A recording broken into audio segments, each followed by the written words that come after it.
तो last lecture में हम लोग म्यूचुअल इंडक्टेंस के फर्स्ट डेफिनेशन में थे। अब चलते हैं सेकंड डेफिनेशन में।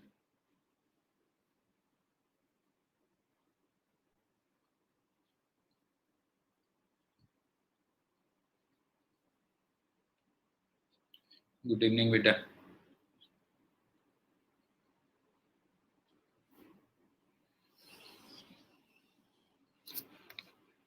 एक बात बताओ कि जो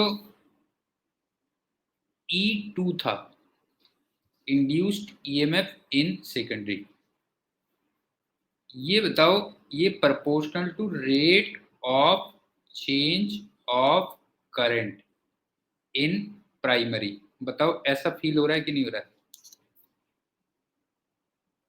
जो इंड्यूस्ड ईएमएफ इन सेकेंडरी होगा वो किसके इक्वल होगा? तो rate of change of current in primary होगा। इसका मतलब proportional to di1 upon dt।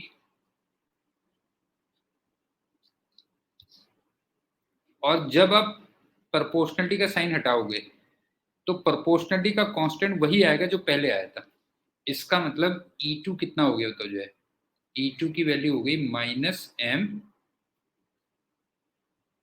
di1 upon dt। ये आ गया। इसका मतलब m इक्वल टू कितना आ गया यहाँ से? देयरफॉर m इक्वल टू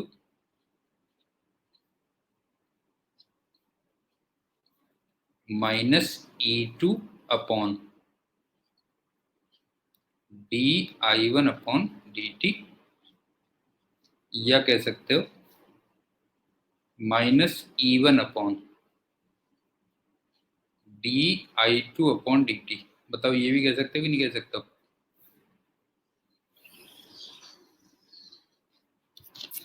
ये हो गया। और अगर इसको मैं डेफिनेशन वाइज कहूंगा तो क्या हो जाएगा? Induced EMF in secondary per unit rate of change of current. क्यों per unit rate of change of current in primary? तो इसको ऐसे भी लिख सकते हैं, this is equal to induced EMF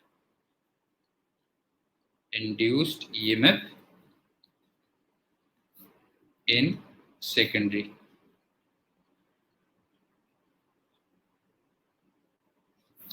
per unit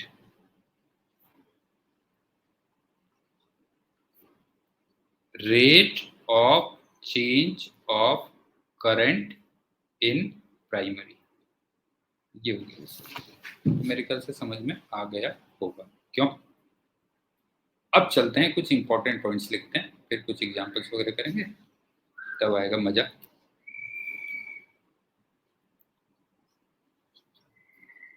important points.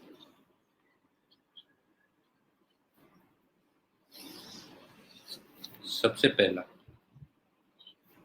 Induced EMF के ना हमने कई सारे फॉर्मूले पढ़े। अगर तुम देखोगे तो इंड्यूस्ड ईएमएफ के कई सारे फॉर्मूले पढ़े, जैसे E इक्वल टू -d5/dt।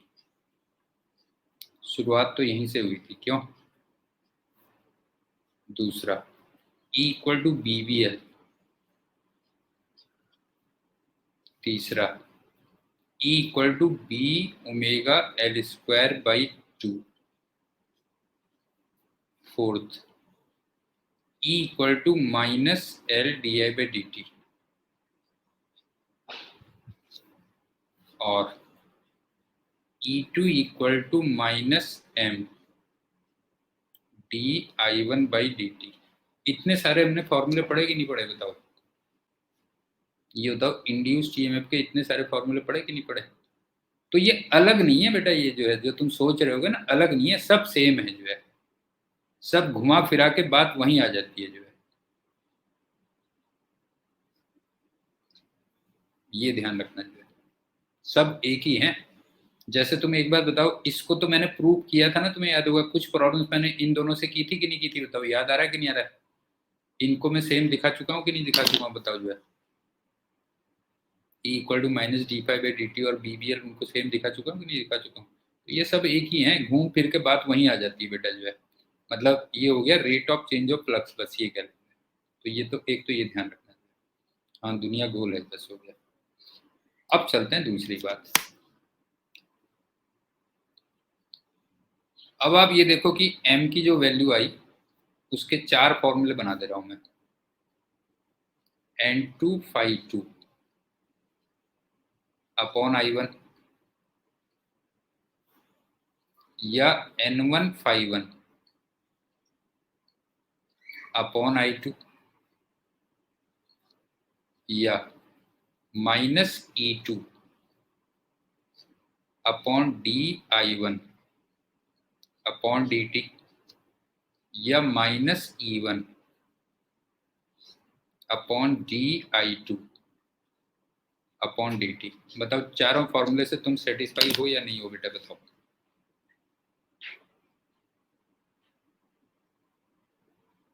ये भी क्लियर हो गया होगा। अब चलते हैं तीसरी बात।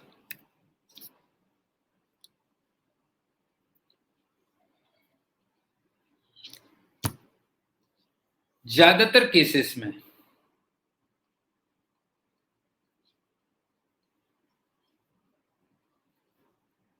जो नंबर ऑफ टर्न होता है वो 1 ही होता है ना। ज्यादातर केस में अगर तुम देखोगे तो नंबर ऑफ टर्न क्या होता है, 1 होता है एक तरीके से। क्यों? आप अब ये बताओ कि जो L था वो N5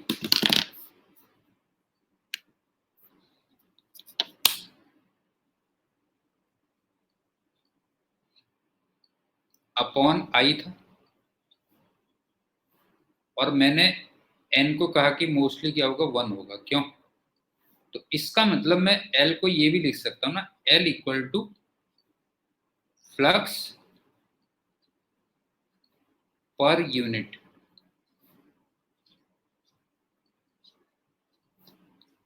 ओन करंट। बताओ क्लियर है कि नहीं है?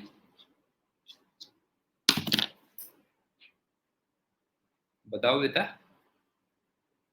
फ्लक्स पर यूनिट अपनी करंट हो गया। क्यों? अपनी करंट हो गया। और इसी टाइप से अगर तुम देखोगे तो M क्या था?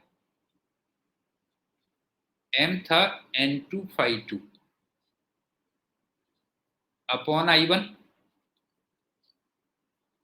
इसको भी मैंने कहा चलो अगर मान लो 1 ले लूं तो मैं M को कैसे डिफाइन कर सकता हूं? तो जो flux per unit neighbours current. क्यों? ये बताओ, इसको मैं ये नहीं लिख सकता फ्लक्स पर यूनिट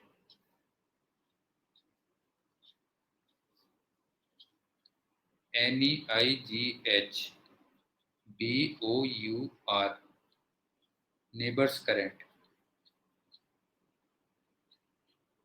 बता सोहम, बता ऐसे लिख सकता हूँ कि नहीं लिख सकता हूँ? बता जो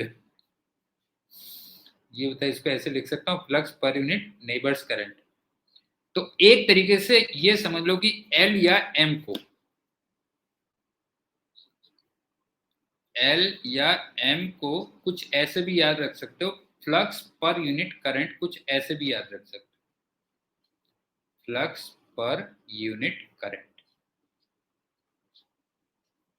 समझने के लिए कुछ ऐसे भी कर सकते हो,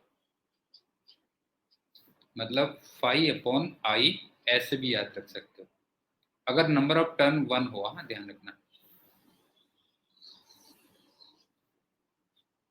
इफ नंबर ऑफ टर्न 1 हो। ये हो गया। अब वो एक अलग बात है कि ये जो आई है ये L के केस में अपनी करंट होगी और M के केस में पड़ोसी की करंट होगी।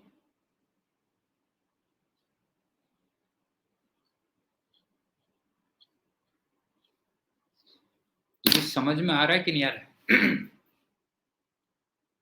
जी ये बताओ, ये समझ में आ रहा है कि नहीं आ रहा है? ये बता जो है। ये कह रहे तू मेरे को बेटा वर्ड याद मत दिलाया कर, मेरे को गाने याद आ जाते हैं। पड़ोसी के नाम पे मेरे को पड़ोसी याद आ गया। हमरा एक पड़ोसी है नाम जिसका जोशी है। अरे जोशी भी है उसमें तो। हाँ ये तो मैं भूल ही गया मुझे। तो ये हो गया नेबर्स करंट बेटा जो है। अब चलते हैं फोर्थ पॉइंट।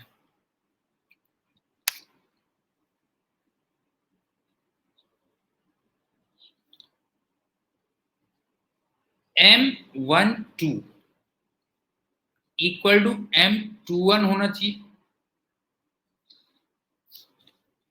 बताइए लग रहा है कि नहीं लग रहा है? बता, किसी को 1 किसी को 2 ले ले, है ना, ऐसे कर ले। M12 इक्वल टू M21 होना चाहिए। लेकिन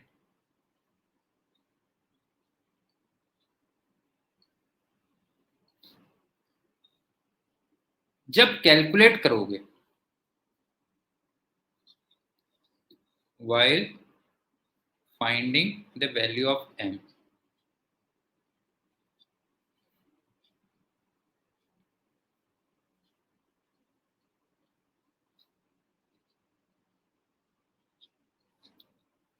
तो जो सिलेक्शन ऑफ प्राइमरी और सेकेंडरी होना चाहिए, सिलेक्शन ऑफ मतलब एक तरीके से करंट एंड देन फ्लक्स,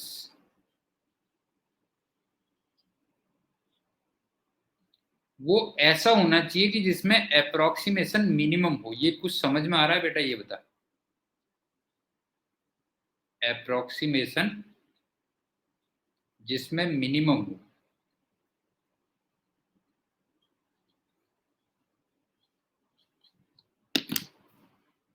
बता बेटा जो है उज्जवल, जैसे ना तू ये बता कि चिंटू पिंटू दो बच्चे हैं, ठीक है, चिंटू पिंटू दो बच्चे हैं। चिंटू में मैंने करंट पास की और पिंटू से फ्लक्स कैलकुलेट किया तो एम निकाला, या पिंटू में करंट पास की चिंटू से फ्लक्स निकाला तो एम निकाला।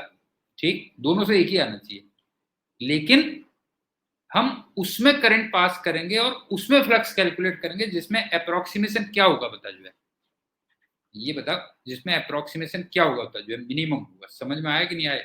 ये पॉइंट समझ में आया? मैंने इसमें करंट पास की, इसमें फ्लक्स निकाला, या इसमें करंट पास की, इसमें फ्लक्स निकाला, एक ही आना चाहिए, रिजल्ट एक ही आना चाहिए। लेकिन जब मैं एम कैलकुलेट करूंगा तो मैं उसमें करंट करूंगा और दूसरे में फ्लक्स निकालूंगा जिससे अप्रोक्सीमेशन क्या हो, मिनिमम हो। ठीक, अब चलते हैं पांचवी बात। मजा आ रहा है कि नहीं आ रहा पहले ये बता।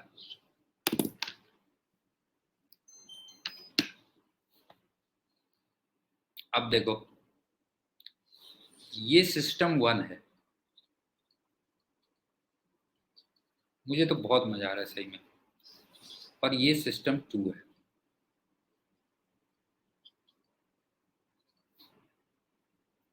मैंने इसमें करंट पास की और इसमें फ्लक्स निकाला, लिंक हुआ, या इसमें करंट पास की तो इसमें फ्लक्स लिंक हुआ। ऐसा होना चाहिए, मतलब क्यों? अगर मैं वन सिस्टम में करंट पास करता हूं तो दूसरे में फ्लक्स होना चाहिए, या दूसरे में करंट पास करता हूं तो पहले में फ्लक्स होना चाहिए। लेकिन बट, तो एक तरीके से तुम ये कह सकते हो कि ये जैसे M12 हो गया तो ये M21 हो गया। लेकिन कभी कभी क्या होता है देखो, बट समटाइम्स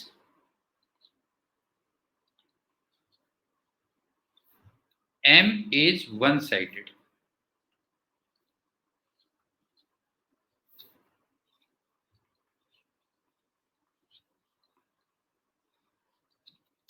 अब तू कहेगा ये वन साइडेड वाली क्या चीज है? सुन, जैसे मान ले उज्जवल तू मेरे को बहुत अच्छा लगता है, तो नॉर्मली होता यह है कि मैं भी तुझे बहुत अच्छा लगता हूँ। हुआ कि नहीं हुआ बता जो है? मान ले तू मेरे को बहुत अच्छा लगता है जो है, हाँ, तो फिर तुझे मैं भी बहुत अच्छा लगता हूँ, ये तो म्यूचुअल हो गया बेटा जो है। लेकिन कभी कभी क्या होता है कि वन साइडेड होता है सारी चीजें। जैसे तू ये देख कि हमारे टाइम पे क्या होता था ना, मुझे जो है हेमा मालिनी बहुत अच्छी लगती थी। हाँ समझ गया ना, हेमा मालिनी, जीनत अमान, ये बहुत अच्छी लगती थी, ये हीरोइन बहुत अच्छी लगती थी। लेकिन अब उसको थोड़ी डीसी पांडे अच्छा लगता था, ये बता जो है, ये बता हेमा मालिनी या वो तो धर्मेंद्र लेके चला जो है। भाई हेमा मालिनी को धर्मेंद्र दे गया जो है, समझ में आया कि नहीं आया बेटा जो है? ठीक है, तो ये बात है जो है। अब मेरे ख्याल से समझ में आ गया होगा कि कभी कभी ऐसा नहीं होता, म्यूचुअल इंडक्टेंस बोथ साइड नहीं होता। कभी कभी वन साइडेड भी होता है बेटा। अब तू कहेगा कैसे, देख हाउ, तो बेटा ऐसी कहानी है, बस हो गया, ये जिंदगी कुछ नहीं है, खाली ब्रह्म सत्यम जगत मिथ्या और कुछ नहीं है। ये है देख, जैसे ना ये सिस्टम 1 है मान ले,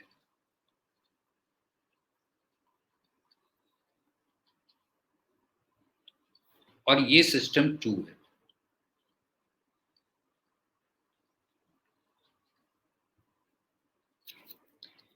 अब ये बता कि अगर मैं I1 करंट पास करूंगा तो इससे phi2 तो लिंक होगा, लेकिन अगर मैं I2 पास करूंगा तो क्या उससे 1 में कोई फ्लक्स लिंक होगा, ये बता। वायर में क्या फ्लक्स लिंक होगा, ये बता जो है। उज्जवल समझ में आ रहा है कि नहीं आ रहा है बेटा, बता बेटा जो है। अगर मैंने सिस्टम 1 में करंट पास की तो दूसरे में फ्लक्स लिंक हो गया, चलो ये तो बात सही है। लेकिन अगर मैंने दूसरे में करंट पास की तो पहले में क्या फ्लक्स लिंक होगा, ये बता। वायर में तूने कभी फ्लक्स लिंक सुना, ये बता। तो इसका मतलब ये वाली साइड, हाँ ये नहीं है, तो ये वाली चीज यहाँ पे वन साइडेड होगी, बस हो गया। तो आई थिंक समझ में आ गया होगा क्या कह रहा हूं मैं। मैंने इसमें करंट पास की, इसमें फ्लक्स लिंक हो गया, इसमें करंट पास की तो इसमें फ्लक्स लिंक हो गया। ज्यादातर केसेस में ऐसे ही होगा। लेकिन मैंने कहा कि कभी कभी क्या होता है, म्यूचुअल इंडक्टेंस वन साइडेड होता है, कि यहां करंट पास की तो इधर फ्लक्स लिंक हो गया। इसका मतलब यहां करंट में चेंज किया तो इधर फ्लक्स में चेंज हो गया और इंड्यूस्ड ईएमएफ डेवलप हो गया। लेकिन उल्टा ट्रू नहीं है उसका, समझ गए ना, उसका उल्टा ट्रू नहीं है, ये क्या। सो हम समझ में आ गया बेटा जो है, कि अगर मैं एक तरफ की करंट में चेंज करता हूं तो दूसरे में फ्लक्स लिंक होगा, उधर करंट में चेंज होगा तो इधर फ्लक्स में चेंज होगा, इसका मतलब इधर इंड्यूस्ड ईएमएफ होगा। लेकिन उल्टा ट्रू नहीं होता कई बार जो है, ये कहते हैं। अब चलते हैं 6th।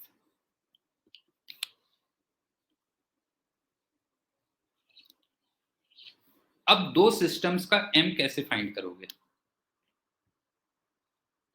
मेथड ऑफ फाइंडिंग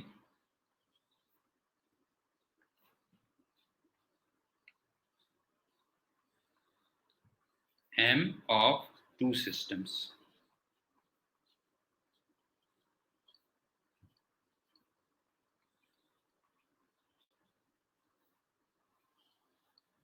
तो सुनो,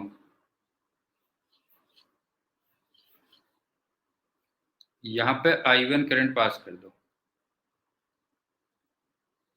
इसका मैग्नेटिक फील्ड बनेगा, इससे दूसरे में फ्लक्स निकालो phi2, और वो होगा B इंटू S2 सॉरी। उसके बाद N2 phi2 निकाल दो, तो ये हो गया N2 BS2, और लास्ट में N2 phi2 अपॉन I1 कर दो। इसका मतलब N2 BS2 अपॉन I1, यही M बन जाएगा। बताओ समझ में आया या नहीं आया, ये समझ में आया कि नहीं आया बेटा, बताओ।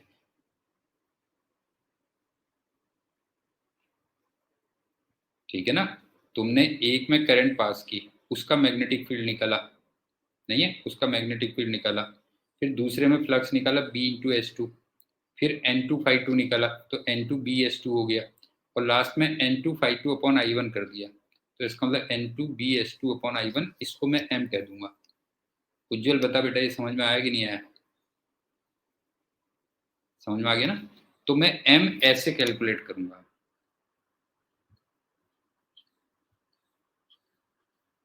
N2 BS2 अपॉन I1, या कभी फिर वो भी कर दूंगा ना, ये तो बेसिक तो ये है ही है, क्यों, फ्लक्स पर यूनिट करंट, कभी ऐसा भी कर दूंगा, ये कह लो। अब इसमें बस ये लेकिन ध्यान रखना कि इसमें I1 उसमें पास करनी है जिसमें अप्रोक्सीमेशन क्या हो बताओ जो है, अप्रोक्सीमेशन मिनिमम हो। बस हो गया।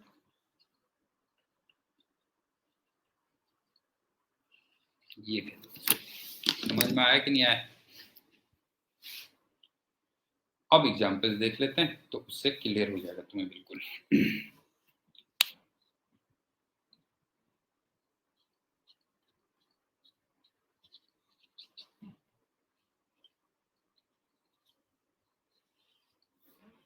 पहला ये है, ये है, ये ए, ये बी और ये सी। इसका पहला पार्ट है फाइंड वन साइडेड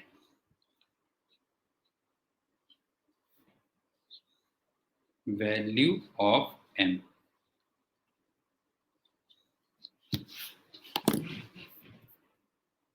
अब सॉल्यूशन करने के लिए कलर चेंज कर दे रहा हूं मैं बस। ये बता, इसमें मैंने आई करंट पास की, इससे जो फ्लक्स आता था वो कुछ याद आ रहा है? म्यू नॉट आई सी, आई ऐसे ले लेता हूँ, mu naught I C upon 2 pi L N A plus B upon A आता था, याद है कि नहीं बता? ये बताओ, जब पहले में मैं करंट पास करता था तो ये आता था या नहीं आता था बेटा? ये बता जो है। ये हो गया। और अभी अभी मैंने बताया कि फ्लक्स पर यूनिट करंट उसको एम कह दोगे, बस हो गया। क्यों? ये बता, फ्लक्स पर यूनिट करंट, क्योंकि नंबर ऑफ टर्न 1 है, इसी को मैं एम कह दूंगा। ये बता, इसको एम कह दूंगा तो ये कितना हो गया बता जो? ये आ गया mu naught C upon 2 pi L N A plus B upon A. ये आ गया और इसी को मैंने एम कह दिया। बताओ क्लियर हुआ या नहीं हुआ उज्जवल? बता बेटा, बता क्लियर हुआ कि नहीं हुआ बता जो। अबे चुप क्यों हो गया? बता। हाँ फिर, ऐसा टीचर मिला तेरे को पहले? ये बता आज तक। हाँ, ऐसा टीचर मिला तेरे को पहले? ये बता जो है। टीचर तेरे को ऐसा मिला आज तक कि बड़ी से बड़ी बात को जो है छोटी छोटी उसमें जो है समझा देता है जो है। अब चलते हैं बी पार्ट। अब तुमसे कहता है कि current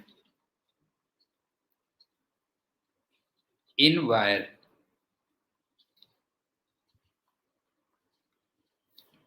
is changed at the rate of alpha ampere per second.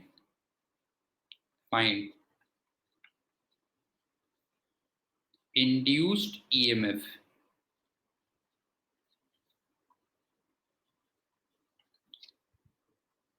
in coil। ये कह रहा है, ठीक है? तो सुनो, मेथड 1।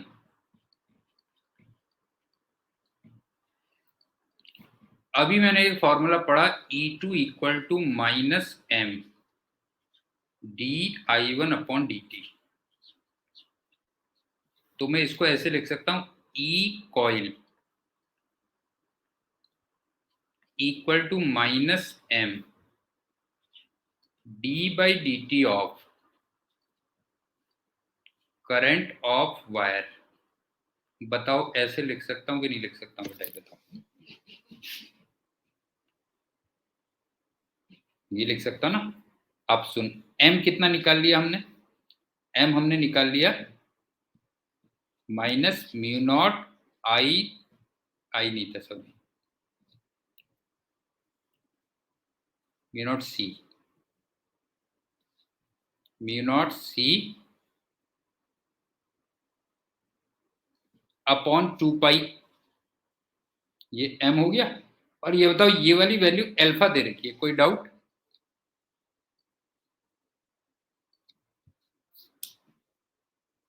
बताओ उज्जवल, समझ में आ गया बेटा? Mu naught C upon 2 pi into alpha आ गया, क्यों? ये हो गया, ये तो मेथड 1 आ गई। अब चलते हैं method 2।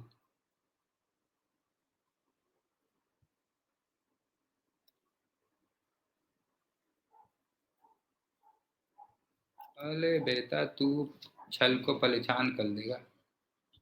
ln a plus B upon A, ये हो गया पता, ठीक है। Mu naught C upon 2 pi alpha ln a plus B upon ये हो गया। एक तो मेथड ये हो गई। अब चलते हैं मेथड 2 में।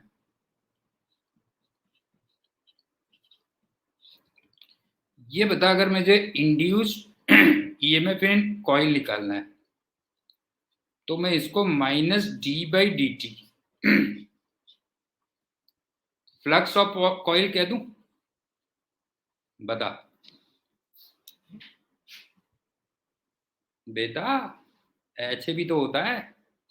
अब सुन, माइनस d/dt ऑफ कॉइल में कितना फ्लक्स था बता जो है? कॉइल में फ्लक्स था mu naught I C upon 2 pi ln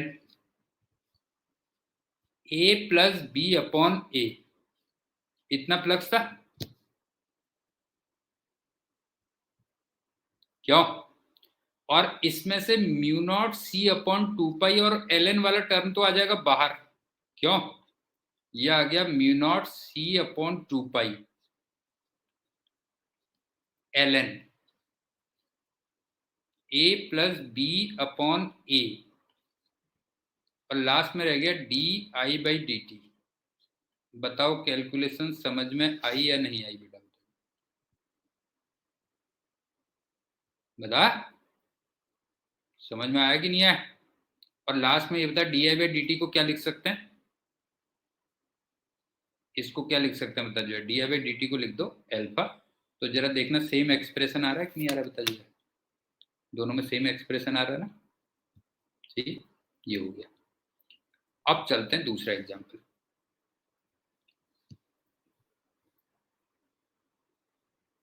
हाँ वही तो, सेम ही तो मेथड है। एग्जाम्पल 2 सुन, ये है और ये है, इसकी रेडियस a है और इसकी रेडियस b है, और b very very less than a बोला हुआ है। तो फाइंड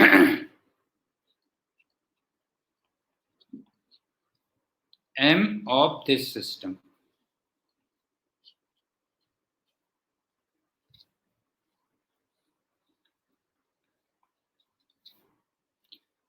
अब ये बता कि मैंने m का जनरल फॉर्मूला ये लिखा है, देख, N2 BS2 अपॉन I1। अब ये बता I1 किस में एज्यूम करूं कि अप्रोक्सीमेशन मिनिमम हो? बता।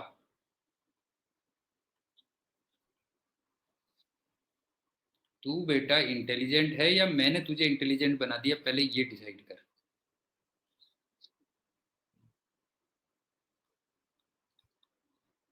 सोहम बता बेटा जो है, I1 किस में एज्यूम करेगा जरा बता जो है? जिसमें अप्रोक्सीमेशन मिनिमम हो, बाहर वाले में नहीं है, बाहर वाले में। क्योंकि उसका जो मैग्नेटिक फील्ड फिर मैं सेंटर में मानूंगा जो है, सुन, उसका मैग्नेटिक फील्ड जो सेंटर में मानूंगा उसको छोटे एरिया में मैं कांस्टेंट मान सकता हूं। जैसे ये देखना, ये है, ये छोटा सा एरिया है। अब इसका जो मैग्नेटिक फील्ड यहां पे होगा, इसको मैं इतने पोर्शन में कांस्टेंट मान सकता हूं। बता क्लियर है कि नहीं है?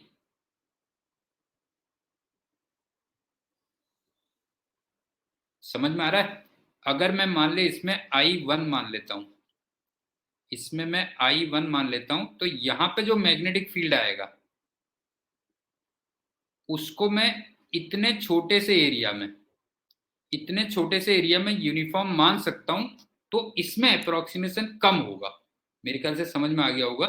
ठीक है, तो ये जो बाहर वाला सिस्टम है ये तो हो गया 1, और ये जो अंदर वाला सिस्टम है इसको मैंने मान लिया 2।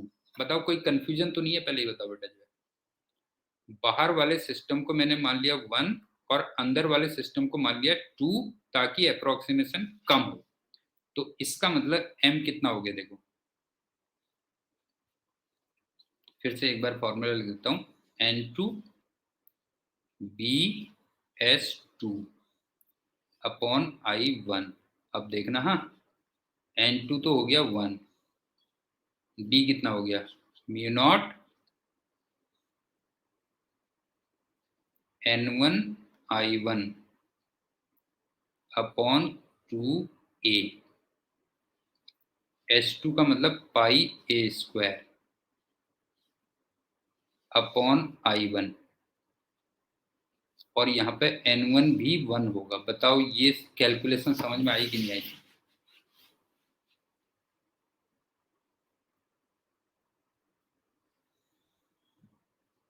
ए बाहर वाले को माना था ना बेटा, ए रेडियस मैंने बाहर वाले को मानी थी। देख, नहीं ठीक, अच्छा पाई B स्क्वायर, अच्छा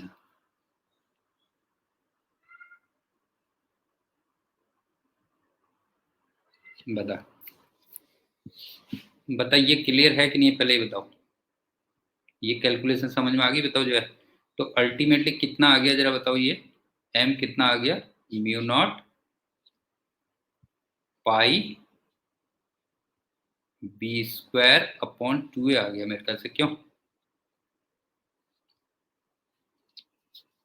ये आ गया, बस m की वैल्यू आ गई, म्यू नॉट पाई B स्क्वायर अपॉन 2A। अब इसी का B पार्ट सुनो।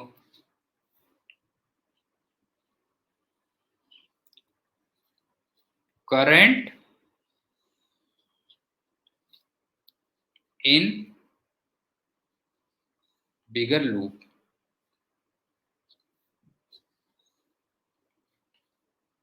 is increased at a rate of alpha ampere per second. Find induced EMF. Induced EMF in smaller loop.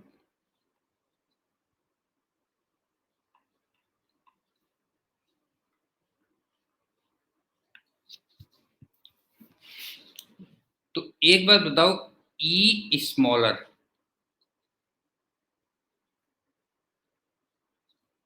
Equal to -m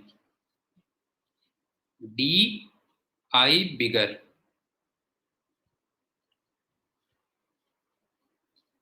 upon DT। कोई doubt?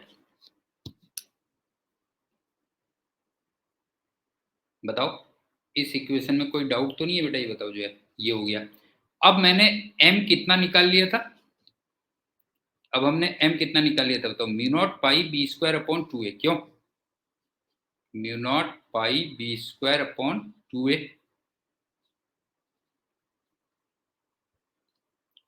चलो minus भी लगा दो, नहीं तो रात में पता लगा सपने में लेंस आ गए बेटा जो है। ठीक है, तो ये आ गया म्यू नॉट। हाँ, पता लगा कि तुम बच्चों को पढ़ाते हो और मुझे याद ही नहीं करते जो है। ऐसा भी होता है ना, आत्माएं ऐसी भी आ जाती है बेटा जो है, कि तुम इतना समय से पढ़ा रहे हो और मेरे को याद ही नहीं कर रहे हो जो है। तो ये आ गया माइनस म्यू नॉट पाई B स्क्वायर अपॉन 2A। और ये कितना दिया हुआ है तुम्हें? ये बताओ जो है, ये कितना दिया हुआ है? अल्फा दिया हुआ है। क्यों? ये अल्फा दिया हुआ है, ये आ गया। सोहम, समझ में आया बेटा नहीं आया? बता बेटा, समझ में आ गया? अब चलते हैं एक और एग्जांपल।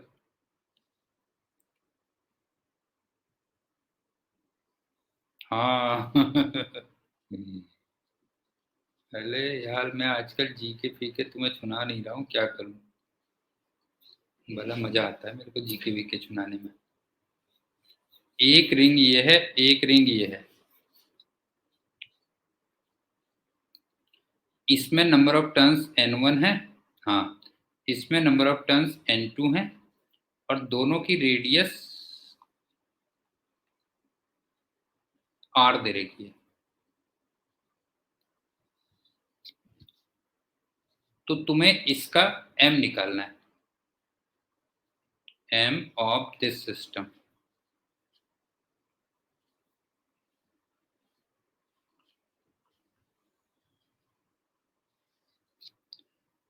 तो मैंने तो तुम्हें m का एक ही फॉर्मूला बताया बस, n2 bs2 अपॉन I1। लेकिन समझा के पढ़ाया, खाली याद नहीं कराया। ये मत समझना कि सर ने केवल याद कराया। अब सुन, ये हो गया n2 और b कितना लिखूंगा, हाँ देख, mu naught n1 I1 upon 2r s2 मतलब पाई आर स्क्वायर अपॉन I1। बताओ क्लियर है या नहीं है बेटा, ये बताओ, कैलकुलेशन क्लियर है या नहीं है?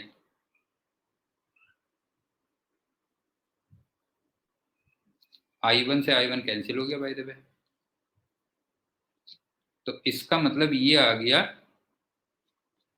म्यू नॉट n1, अरे बेटा तूने एक बात बता, mu not an I upon 2r होता है कि नहीं होता सेंटर में?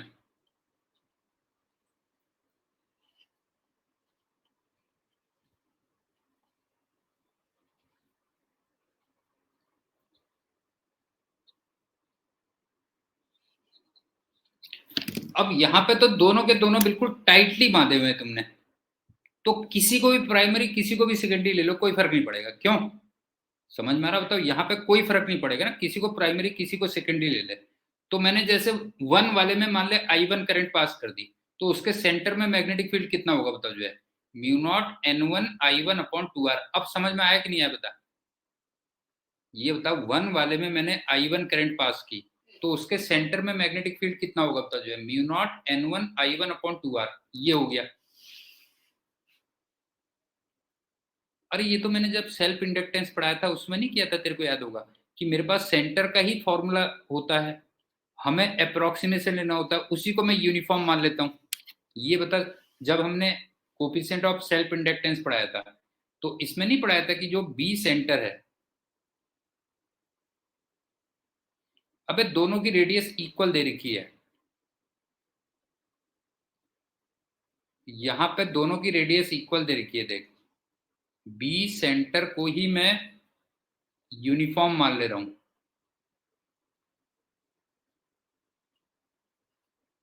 हाँ भाई, वहां पे तो चलो सही था ना। ये देख, यहाँ पे मैंने दोनों की रेडियस सेम दे रखी है, यहाँ पे दोनों की सेम दे रखी है, तो मैं और कुछ कर भी क्या सकता हूँ ये बता, जो है और कुछ भी नहीं कर सकता मैं, जो है। हाँ, मेरे भी हाथ बंधे हुए हैं ना बेटा, जो है समझ गया ना, मेरे भी हाथ बंधे हुए हैं, जो है इसमें, जो है पहले ही मैंने बता दिया था कि एल और एम निकालते समय अप्रोक्सीमेशन बहुत होता है, जो है ये गले, जो है।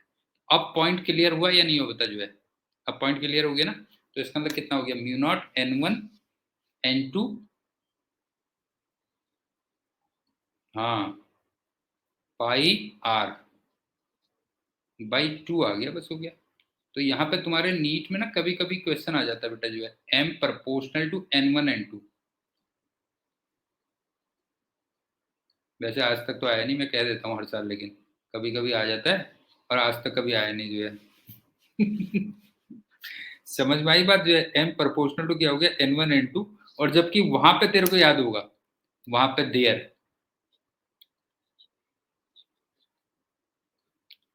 l proportional to n square था। क्यों? एक सिंगल जब कॉइल होती थी तो L प्रोपोर्शनल टू स्क्वायर था, और यहाँ पे जो M है वो प्रोपोर्शनल टू क्या हो गया, n1 n2 आ गया। ये बताइए क्लियर है या नहीं है? मेरे को कोई जल्दी नहीं है, मैं आराम से समझा दूंगा, जो है अगर नहीं समझ में आया तो समझा दूंगा। हाँ, नहीं तो फिर घर आ जाऊंगा, ये बता रहा हूँ। अगर तेरे को क्लियर नहीं हुआ तो घर आ जाऊंगा बेटा बताने के लिए, जो है ये ध्यान रखना, फिर परेशान हो जाएगा तू, जो है। ठीक, ये हो गया। अब चलते हैं अगला क्वेश्चन। अगला क्वेश्चन देख।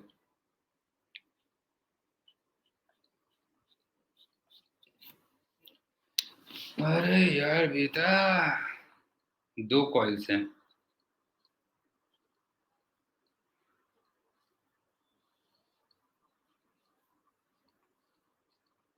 N1 दे रखे 100, N2 दे रखे 50, और हाँ तुमसे कहता है कि I1 जब 2 एम्पियर है तो उस समय जो फाई 2 है वो 4 वेबर है। क्वेश्चन देख लेना, ये हो गया। तो कहता है कि जब di2 अपॉन dt वो 6 एम्पियर पर सेकेंड होगा तो E1 कितना होगा। क्वेश्चन देख लो पहले अच्छी तरीके से।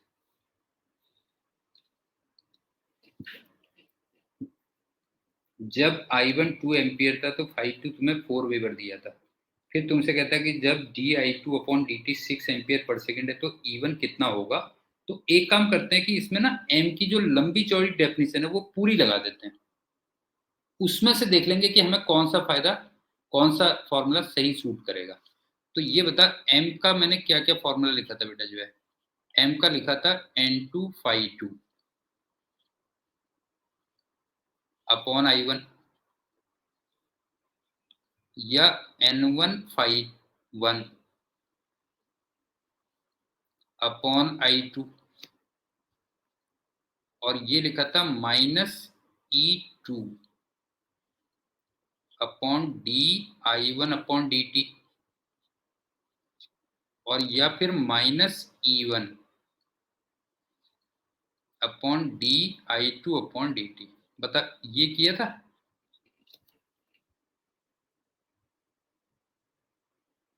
चार फॉर्मूले थे ना देखा जाए तो। अब मुझे निकालना क्या है, E1 निकालना है, और फाई 2 दे रखा है, देखो फाई 2 वाला। तो मुझे ये फॉर्मूले, ये दोनों को, इससे काम चल जाएगा।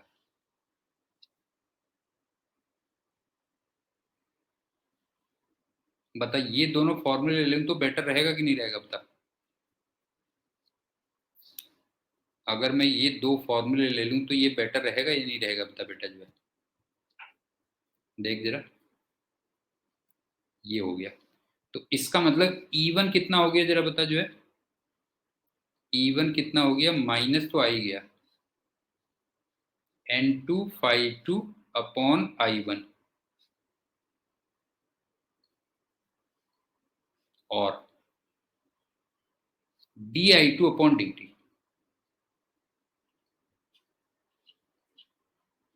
अच्छा, वैसे बाय द वे ये एम बी होगा, ये जो तुम देख रहे हो ये इसकी वैल्यू एम बी होगी। एम बी पूछ सकता है बेटा, ये ध्यान रखना जो है, समझ गए ना, इसकी वैल्यू एम बी होगी ये वाली जो है। अब वैल्यू रख दो, बस हो गया, और क्या है जो है। माइनस N2 कितना था, 50,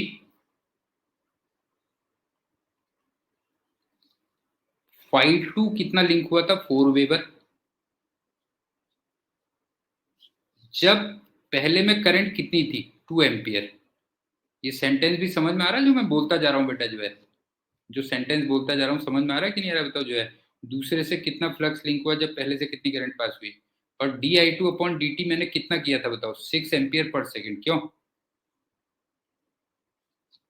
ये हो गया, ऐसे कह लीजिए। तो कितना आ गया, मेरे ख्याल से -600, क्यों, वोल्ट इतना आ गया। आई थिंक समझ में आ गया होगा, क्यों। और मैंने तुमसे कहा ये जो पहला वाला टर्म है ये एक्चुअल में क्या है, m है, क्यों। पहला वाला टर्म m है, तो m कितना हो गया वैसे बाय द वे, m आ गया 100 हेनरी। ये सो हम, बता बेटा, कोई कंफ्यूजन तो नहीं है, ये बता बेटा जो है। नहीं है ना, कर लोगे ना, ये चार फॉर्मूले से कर लोगे ना, ये चार फॉर्मूले अगर तुमने कर लिए तो इस टाइप की प्रॉब्लम फिर तुम्हारी हो जाएगी। जो वो चार लिखे थे ना मैंने, चार लिखे थे ना बेटा, ये वाले जो ये कह इसके साथ ना कभी कभी वो उसको भी मिक्स कर देते हैं। बताऊं मैं मिक्स वेजिटेबल कैसे बनती है, बता रहा हूँ मैं तेरे को जो है मिक्स जो वेजिटेबल होती है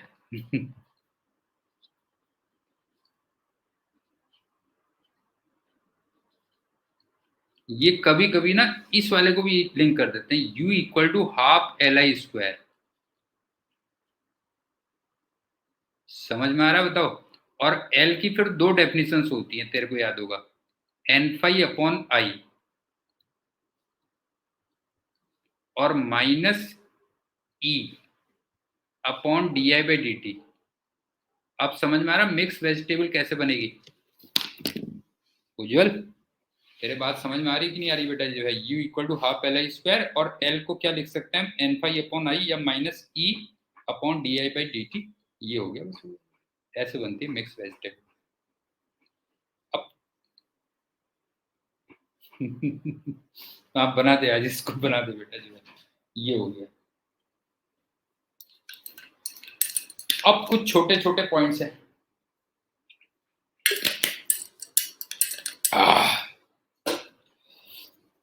अरे यार ये सब कुछ नहीं है, तू चक्करों में मत पड़ बेटा। समझ गया ना, ये तू चक्करों में पड़ मत कुछ भी। अरे ये जब सांसारिकता है ना, ये सब जो सांसारिकता है बेटा, हाँ कुछ नहीं है ये इसके। तू, मैंने तेरे को देख 2 साल में इतना ज्ञान दिया है, तू जो है वहां पे थे ना हमारे नैनीताल डिस्ट्रिक्ट में एक थे पायलट बाबा जो है, पहले वो पायलट थे फिर बाबा बन गए बेटा जो है। तो तू भी ऐसे ही करना जो है, तू पहले एमबीबीएस वगैरह करना, थोड़ी डॉक्टरी करना, और फिर तू बाबा बन जाना जो है, और लिख देना जो है डॉक्टर बाबा। हाँ हाँ, डॉक्टर बाबा जो है, और नीचे एमबीबीएस एमडी सब लिख देना बेटा जो है, तो तेरे पास ज्यादा आएंगे भक्त। हाँ वो भी सबसे बढ़िया रहेगा जो है तेरे को जो है। तो अब चलते हैं अगली बात जो है, सुन कुछ small small points, small small points.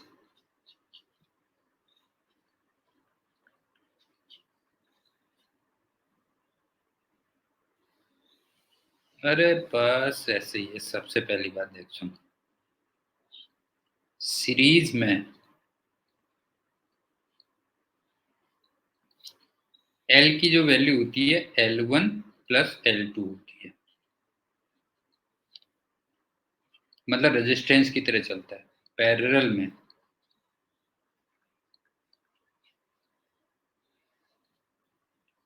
1/L equal to 1/L1 plus 1/L2 चलता है। अभी इसको प्रूव भी कर लेंगे, थोड़ा प्रॉब्लम टाइप की भी हो जाएगी वो।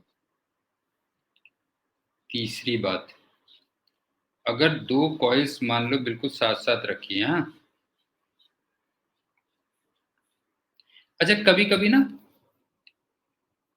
एक बच्चे पूछते हैं कि अगर जैसे दो कॉइल साथ में रखी है बेटा जो है, तुम एक में करंट चेंज करते हो, तो उसमें दोनों फिनोमिनन साथ साथ चलते हैं ना, सेल्फ इंडक्शन भी और म्यूचुअल इंडक्शन भी।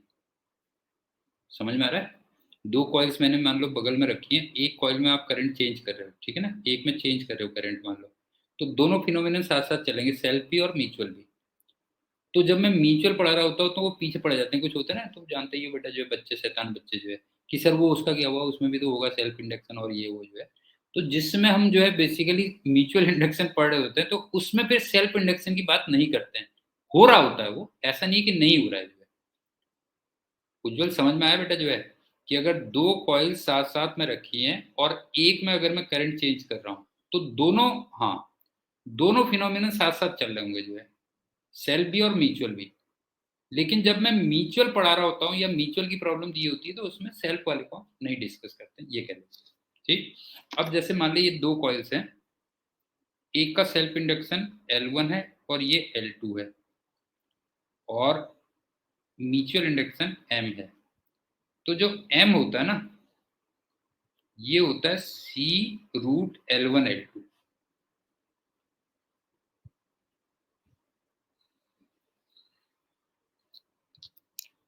अब तुम कहोगे कि C क्या चीज है? भाई तुम्हारे को अधिकार है कहने का, ऐसा नहीं है। सी को हम कहते हैं coefficient of coupling, coefficient of coupling.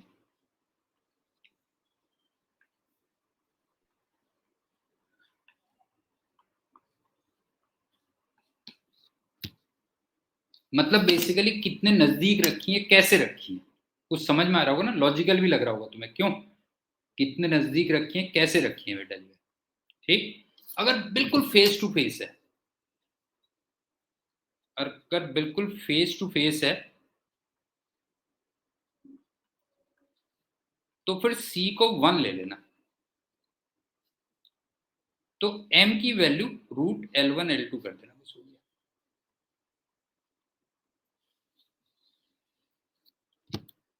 या अगर नहीं दिया है तो भी सी को 1 ले लेना, समझ गए ना, सी को 1 ले लेना अगर कुछ नहीं दिया हुआ, if nothing given.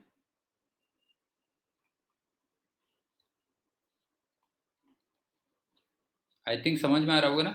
Coefficient of mutual interaction हो गया C√L1 L2, सी हो गया कोफिशिएंट ऑफ कपलिंग, और वो ये हो गया कि आपने दोनों कॉइल्स को कैसे रखा हुआ है।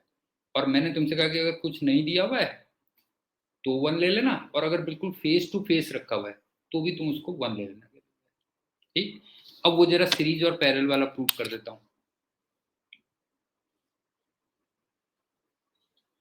सीरीज में देखो जैसे,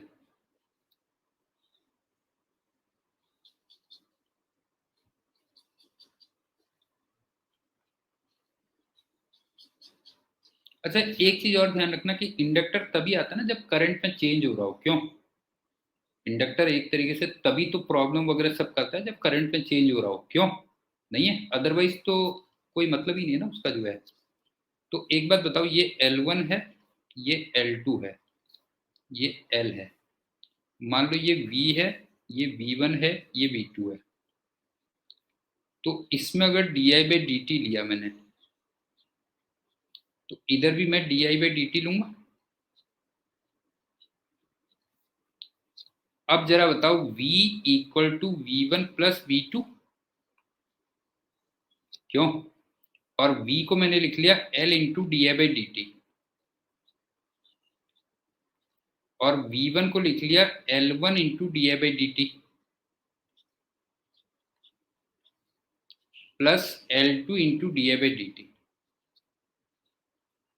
बताओ समझ में आया या नहीं आया बेटा।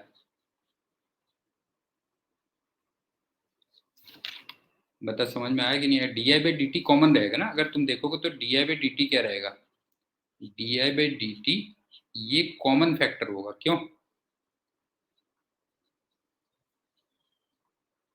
ये हो गया, बस हो गया, तो ये कैंसिल हो गया, तो L = L1 + L2 आ गया।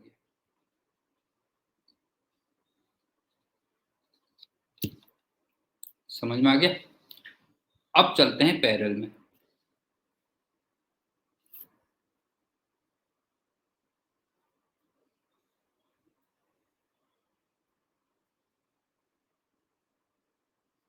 हाँ, फिर वो म्यूचुअल वाला मैंने कहा ना, जब हम सेल्फ पढ़ते हैं तो म्यूचुअल को इग्नोर कर देते हैं, जब म्यूचुअल पढ़ते हैं तो सेल्फ को नहीं करते। उज्जवल समझ में आ रहा है। हाँ, जब हम सेल्फ कर रहे हैं तो म्यूचुअल की बात नहीं करेंगे, और जब म्यूचुअल पढ़ रहे हैं तो उसमें सेल्फ की बात नहीं करेंगे, ये कह रहे। अब ये बता कि जो पैरेलल में होता है, सीधे ही बता देता हूँ हाँ, कि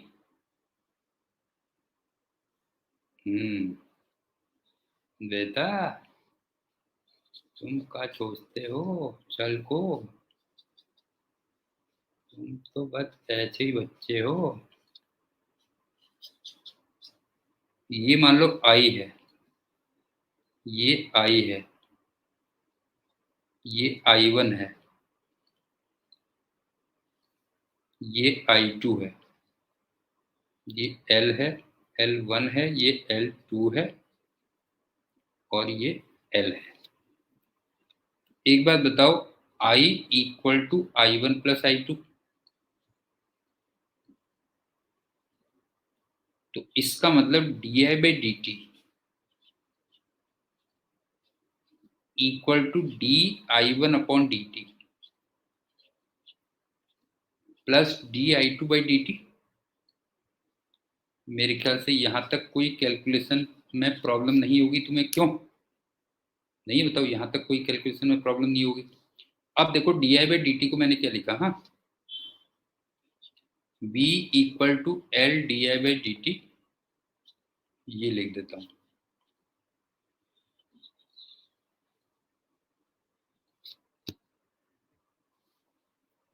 अभी वो सो रहे हैं लेंज भैया, तो उनको डिस्टर्ब ना करते, नाइट माइनस नहीं लिखते जो है, छोड़ो ठीक। तो अब ये बताओ जो di/dt है, di/dt को मैं लिख दूं VL/L और उसको VL1/L1 प्लस VL2/L2। बताओ क्लियर है कि नहीं है? लेकिन ये बताओ पैरेलल में हाँ VL, VL1 और VL2 वो सब इक्वल होगा, क्यों? इसका मतलब फाइनली क्या आ गया बताओ, 1/L equal to 1/L1 plus 1/L। तो मेरे ख्याल से समझ में आ गया होगा, क्यों? ये पॉइंट भी क्लियर हो गया होगा। अब यहां पे एक नोट पॉइंट है, सुनो।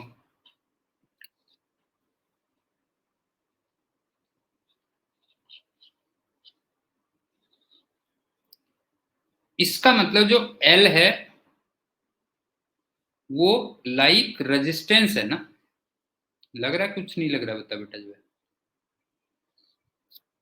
मतलब सीरीज पैरेलल की अगर बात करूं मैं, क्यों सीरीज एंड पैरेलल की अगर बात करूं,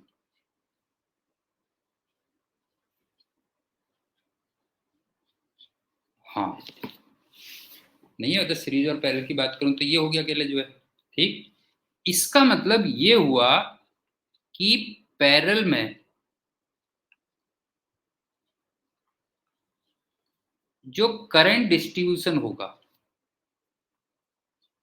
करंट डिस्ट्रीब्यूशन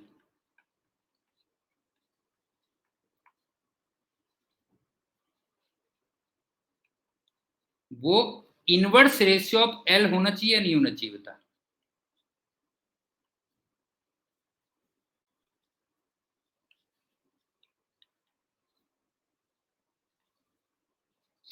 जैसे वहां पे होता था, तेरे को याद होगा, इनवर्स रेशियो ऑफ क्या होगा, एल होगा, ठीक। अब जैसे एक एग्जांपल देख ले तो तेरे समझ में आ जाएगा मैं क्या कह रहा हूं, तब तेरे समझ में आ जाएगा बेटा क्या कह रहा हूं मैं, सारी बातें।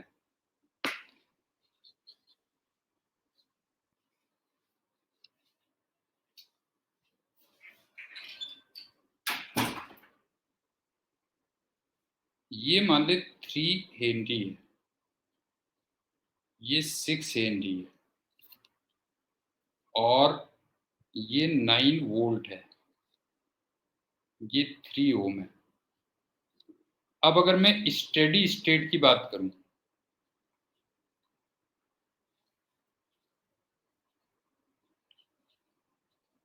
तो स्टेडी स्टेट में तो तुम्हें याद होगा ना, स्टेडी स्टेट में इंडक्टर एक वायर बन जाता है, बताओ क्लियर है कि नहीं, बताओ जो है, इंडक्टर एक वायर बन जाता है।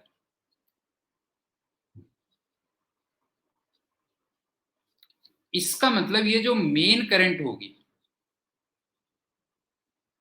ये बताओ, ये जो मेन करंट होगी वो 9/3 एम्पियर होगी। शुभम बता बेटा जो है, जो मेन करंट होगी वो 9/3 का मतलब 3 एम्पियर होगी, लेकिन वो उनमें इनवर्स रेशियो में डिस्ट्रीब्यूट होगी जैसे रेजिस्टेंस में होती थी, बस ये ध्यान रखना। इसका मतलब 2 एम्पियर की करंट यहां जाएगी और 1 एम्पियर की करंट यहां जाएगी। बताओ क्लियर है कि नहीं है? उज्जवल समझ में आ रहा क्या कह रहा हूं बेटा, ये बता जो है, हाँ बस ये ध्यान रखना जो है, ये वाले उसके साथ में, उस स्टेटमेंट के साथ में ये प्रॉब्लम भी याद रखना, बस ये कहते हैं। बाकी चलो करते हैं कल के लेक्चर में। बाकी करते हैं स्टडी स्टडी कहेगा वो, बीच में नहीं फिर उतरेगा। वैसे बीच में भी वही होगा, बीच में भी ऐसे ही होगा कभी भी। तू जैसे अगर हाफ लाइफ में कहेगा तब भी वही होगा। फिर वो क्या होगा ना, फिर कई चीजें लंबे चौड़े चक्कर हो जाएंगे। जैसे एल नेट की वैल्यू 2 हेनरी हो जाएगी, फिर तू टाउएल निकालेगा, समझ गया, वो टाउएल निकालेगा, समझ गया ना। एल नेट की वैल्यू 2 हेनरी हो गई, टाउ नेट निकालेगा एल नेट अपॉन आर, फिर वो सब चीजें लंबी कहानी होगी, फिर वो स्टडी स्टेट में। बस समझ में आ गया तेरे। चल बाकी फिर मिलते हैं कल, नहीं कल नहीं, डे आफ्टर टुमारो, ठीक है। Okay bye and thank you.